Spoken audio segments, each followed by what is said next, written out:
Leonardo of Pisa, better known by the name Leonardo Fibonacci, lived roughly from 1170 to 1240 and is considered to be the first important European mathematician.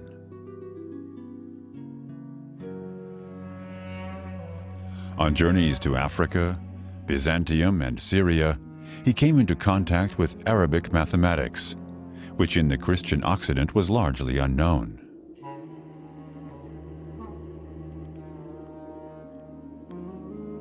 In his work Liber Abaci, the Book of the Abacus, which was published in 1202, he combined this knowledge with his own reflections.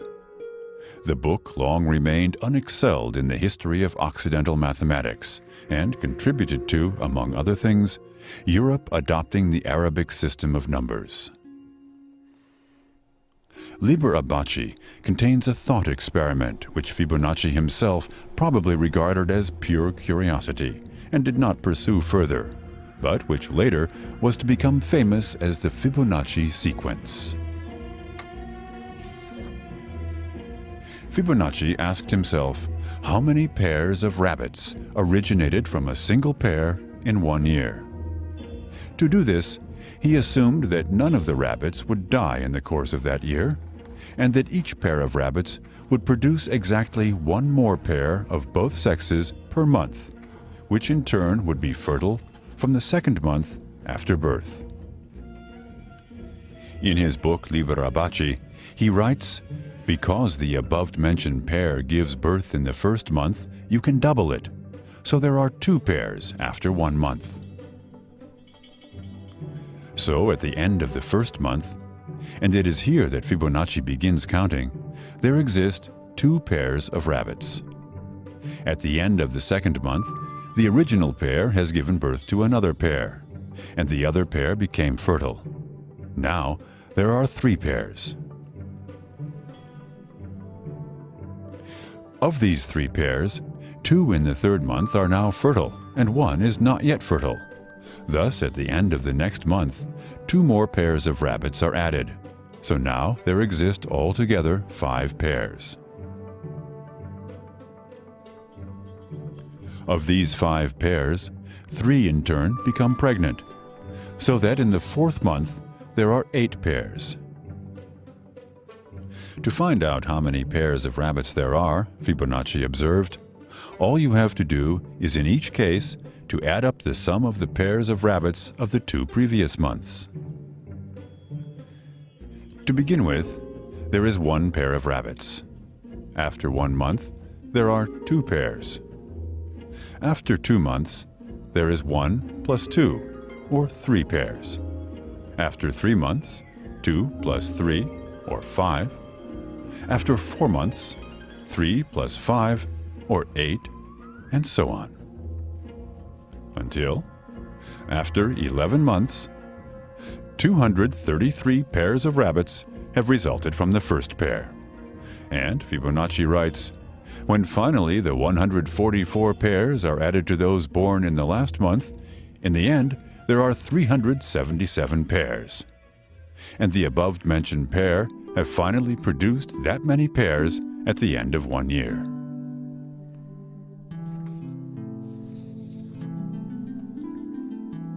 Although Fibonacci's thought experiment is based, of course, on unrealistic assumptions, it does describe the essential features of growth processes. While for Fibonacci his problem was thus solved, it was later discovered that the Fibonacci sequence also occurs in nature and in art, be it in the position of leaves and plants, in the spiral form of mollusks, in the structure of clouds in an area of low pressure, and in paintings, the architecture of buildings, and in music. It is also possible to approach the Fibonacci numbers geometrically. Let us assume a square whose sides measure 1. Beside it, we construct a second square of the same size. We attach another square to it, which has the length 2. To this is added a square with the length of the side 3, one with the length of the side 5, one with the length of the side 8. It is not difficult to recognize the numbers of the Fibonacci sequence. Now we draw a quadrant in each square. The result is a spiral called the Fibonacci spiral.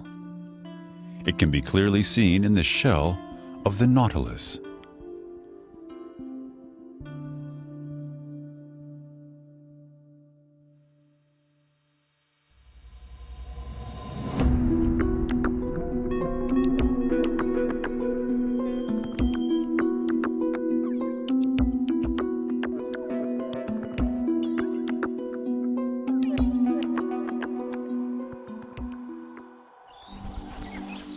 It was the Greek mathematician Euclid who, around 300 BC, produced the first precise description of the golden section. He called it division according to the outer and middle proportion.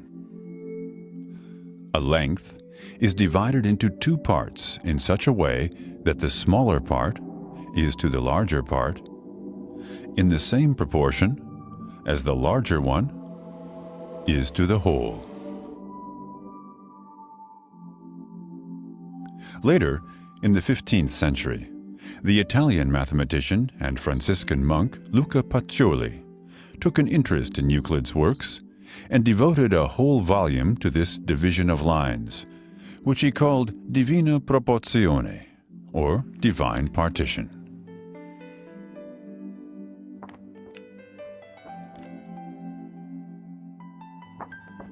Around 1600, Johannes Kepler, known for the Kepler laws of the movements of planets, discovered the relationship between the Fibonacci numbers and the golden section. He observed that the relationship between a number in the Fibonacci sequence and the previous number more and more closely approaches the irrational number phi the longer the sequence is continued.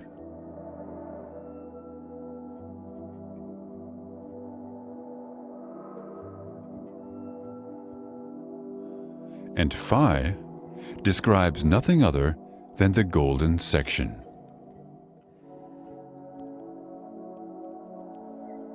The golden section defines a proportion which has always been perceived as especially beautiful and harmonious.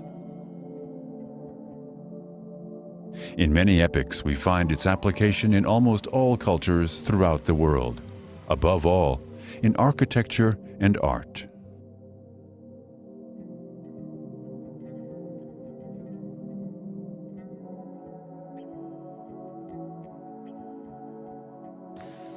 A rectangle, in which the proportions of its sides correspond to the golden section, is called a golden rectangle. Similarly, isosceles triangles, in which two sides are in this proportion, are termed golden triangles.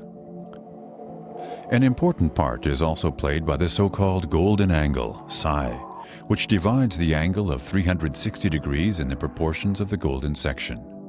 As angles smaller than 180 degrees prove to be more handy in practice, the smaller of the resultant angles is usually called the golden angle, psi.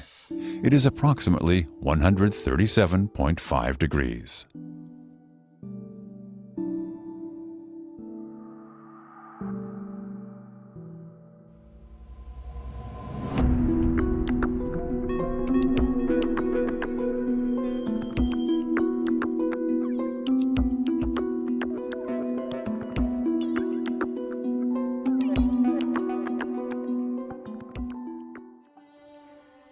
The pentagram is a regular five-pointed star, which is formed by the diagonals of a regular pentagon, and which has been considered to be a magic sign since antiquity.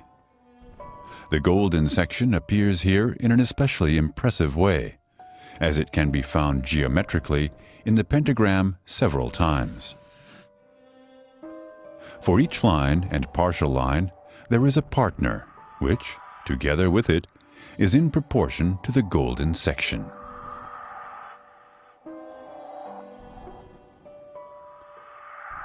The pentagram can also be imagined as a composition of 5 golden triangles. If the 5 intersections are connected inside it, another pentagram is created there. Even when a pentagram is again drawn in its interpentagon and so on, all the triangles contained in this drawing are golden triangles. If an apple is cut through the middle, it is found to contain a natural depiction of the pentagram in its core. Like all members of the rose family, the apple is assigned to the female, the life-giving principle. It is thus not surprising that the pentagram is the symbol of Venus, both of the planet and the goddess.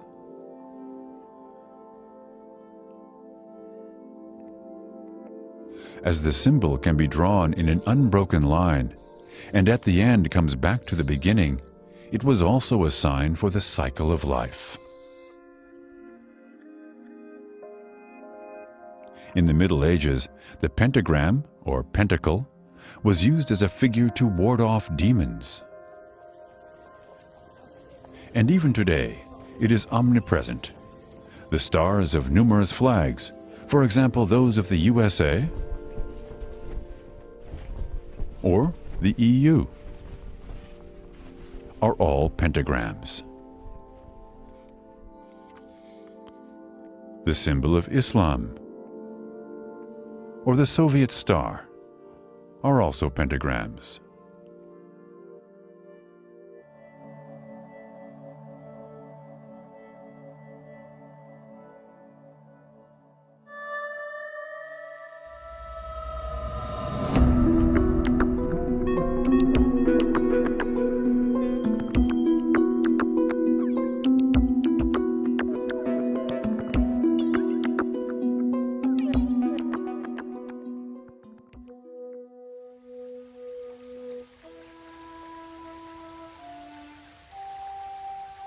What is surprising is the frequent occurrence of the golden section and the Fibonacci numbers in nature.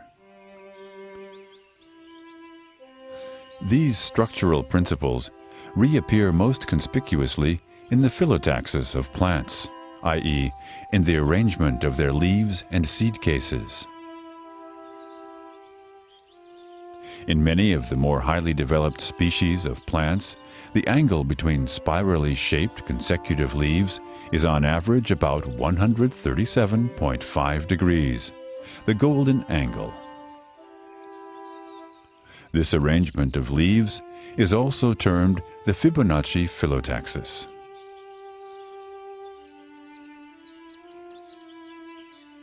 As the golden angle is based on an irrational number, one leaf will never lie exactly over another. The sunlight coming from above can thus be used to the best advantage, and the maximum quantity of rain that falls is passed on to the roots. In the case of the sunflower, phyllotaxis appears in the spirally arranged seed cases on the flower's receptacle in an especially aesthetic form. The clearly recognizable Fibonacci spirals are not formed from seeds which follow one another in the course of growth, but rather they result as a consequence of the fact that consecutive seeds are arranged at intervals. Here, the deviation from the mathematical golden angle is less than 0.01%.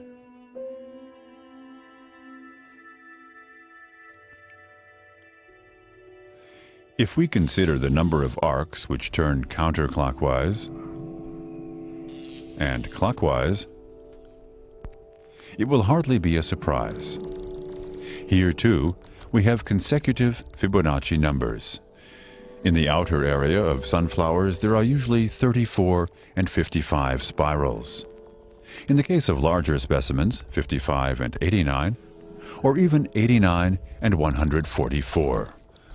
Whether the larger number of arcs turn clockwise or counterclockwise, however, is left to chance.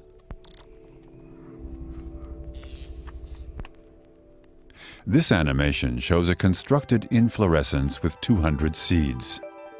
Moving from the center of germination, the seeds push outwards as growth progresses until the whole receptacle is filled out.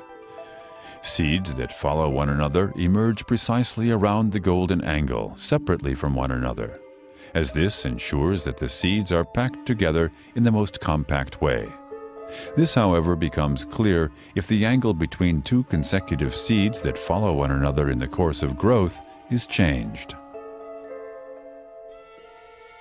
As we can see here, 13 and 21 Fibonacci spirals emerge.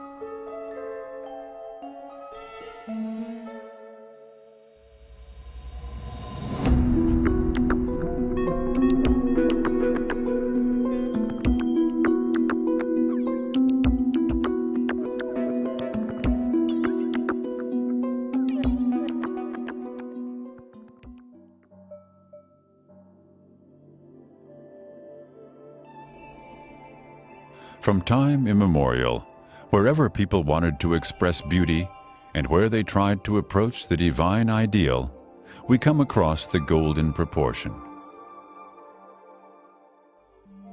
Generally in art and in architecture, and in particular at holy sites.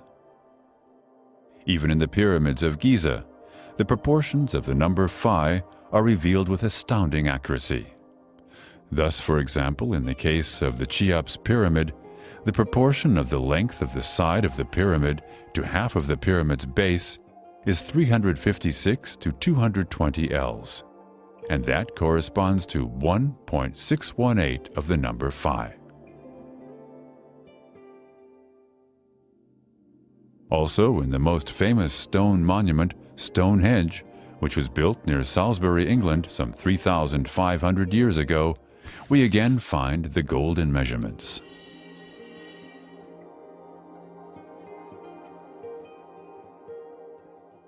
The Parthenon, erected in Athens under Pericles around 450 BC, is one of the best-known classical buildings. At the same time, it is regarded as the most beautiful and most accomplished work of ancient Greek architecture. The proportions of the golden section are built into it in many ways and with surprising precision.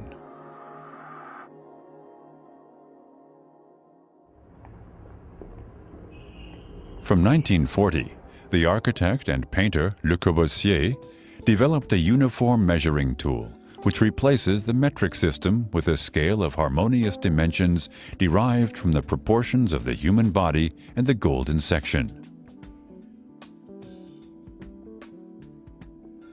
In his book, The Modular, in which he published these ideas, and which today is one of the most significant works of architectural theory, he writes, "A person with a raised arm provides in the main points where space is displaced, foot, solar plexus, head, fingertips of the raised arm, 3 intervals, which result in a series of golden sections named after Fibonacci." In art, the proportions of the golden section appear in the basic structure of numerous well-known paintings, such as The Last Supper by Leonardo da Vinci, or this self-portrait by Albrecht Dürer. An artist of modern times who conspicuously employs the golden section is, for example, the Dutch painter Piet Mondrian.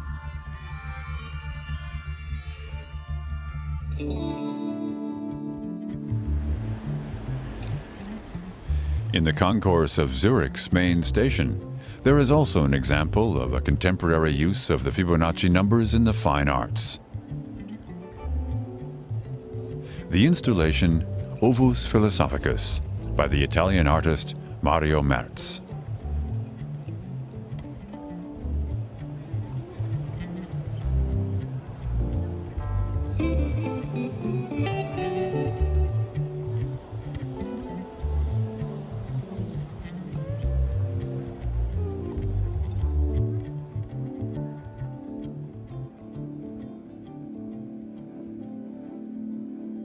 In music, the golden section occurs in several forms. Let us take a look at a piano keyboard. The interval of an octave from C to C1 comprises 8 white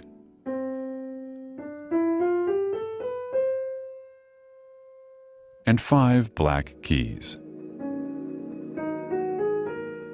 Together, 13 keys. The black keys are divided up into groups of 2 and 3. All numbers and proportions from the Fibonacci series.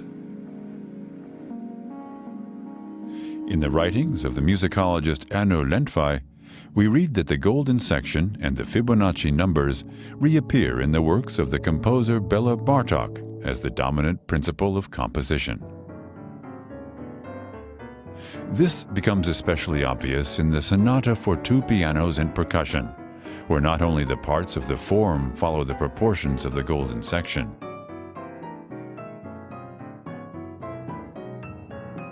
Bartok himself, whose favorite flower is said to have been the sunflower, has, however, never made mention of this.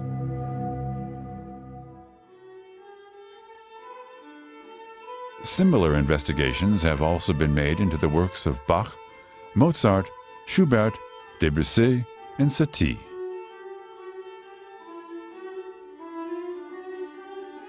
Last but not least, the golden section is also to be found in the construction of musical instruments.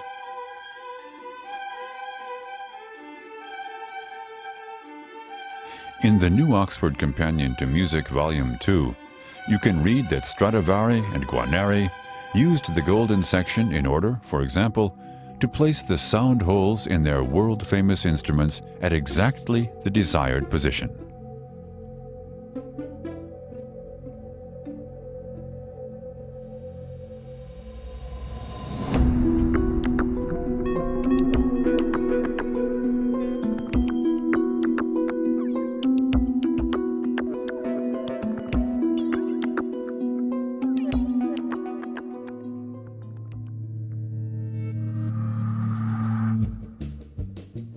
The American-French mathematician Benoit Mandelbrot is very largely responsible for the interest in fractal geometry and the chaos theory that emerged in the 1980s. Fractals are firstly only mathematically defined objects which are not 1, 2, or 3-dimensional, but something in between. It is impossible to imagine that clearly. Nevertheless, objects occur in nature which come close to such fractals. Structures can be found in them that repeat themselves and which are similar when considered approximately or in detail. That is why we also talk of self-similarity.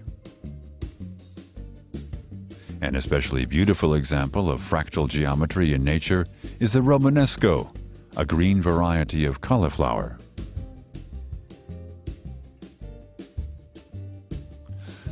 But it was not so much the scientific significance as the possibility of producing pictures of great aesthetic appeal using simple algorithms and the computer that no doubt contributed to the popularity of fractals. The most famous of them is probably the Mandelbrot set. In it, similar but repeatedly new and incredibly beautiful structures are revealed in the area of their edges with every enlargement.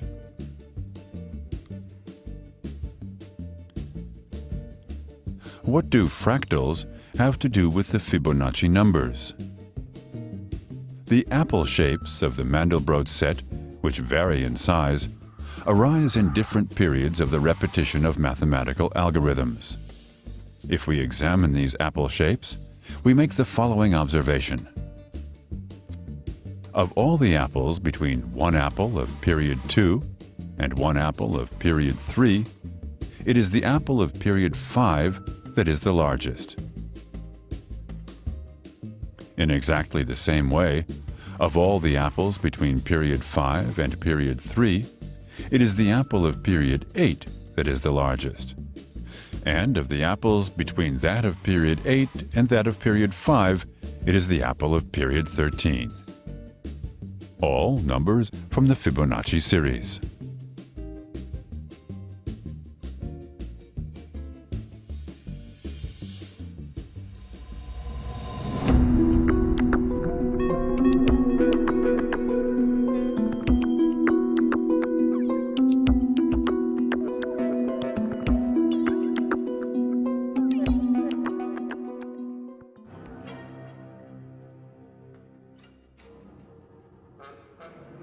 In the late 1920s, the American mathematician Ralph Nelson Elliott developed an analysis of the equity market, which was later called the Elliott wave principle. Elliott examined in particular the psychological aspects of the seller's behavior and tried to explain movements in the market by means of patterns in crowd psychology. His wave theory claims that share prices are guided by predetermined cycles based on the Fibonacci sequence. According to that, during a bull market, the market prices move in 5 upward waves and in 3 waves somewhat downwards again. In a bear market, the pattern is reversed. If the Elliott waves are examined from the perspective of the chaos theory, different intervals can be interpreted as self-similar. The waves, 5 up, 3 down, occur not just after quite a considerable time, but every day, every hour, every minute. Recent research has shown that such models, so-called market fractals, may be interpreted as instruments for measuring the social and historical development of a country.